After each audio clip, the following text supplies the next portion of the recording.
हम गुब्बारे लगाते हैं, डेकोरेशन करते हैं जन्मदिन पर, फिर फोड़ेंगे उनको, फिर मोमबत्ती बुझा देंगे, फिर केक काटेंगे और फिर लोगों से गिफ्ट मांगेंगे। यही परंपरा है। कोई बुराई नहीं अगर आप ऐसा करते भी हैं।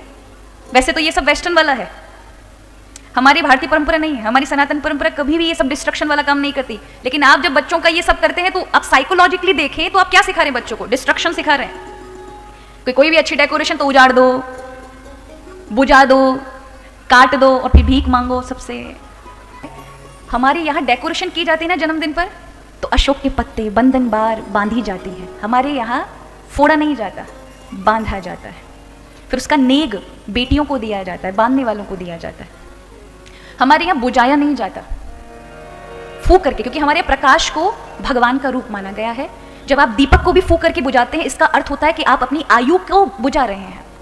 इसलिए हमारे यहाँ 10, 11, 5 दीपक भगवान के समक्ष जन्म उत्सव पर जलाए जाते हैं कि हमारे जीवन में प्रकाश हो, अंधकार ना हो। हमारे यहाँ काटा नहीं जाता। अगर आप केक काटते कोई बुराई नहीं है, लेकिन उस दिन लड्डू भी बांटो। हमारे यहाँ बांटा जाता है, मांगा नहीं जाता, भिखारी नहीं बना जाता, दिया जाता है कि जाओ बेटा वृद्धाश्रम जाओ, जो बूढ़े हैं जिनकी माता बच्चों ने छोड़ दिया उनके साथ समय बिताओ, उनको कुछ भोजन वगैरह करा के आओ, वस्त्र देकर आओ। अनाथ आश्रम जाओ, वहाँ बच्चों को कुछ दो। गौशाला जाओ, गायों को चारा डाल कर आओ। जो जरूरतमंद हैं उनको कुछ दो।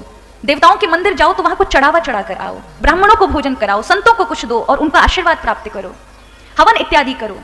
तो टू गिव समथिंग, कुछ दो, ये भाव है।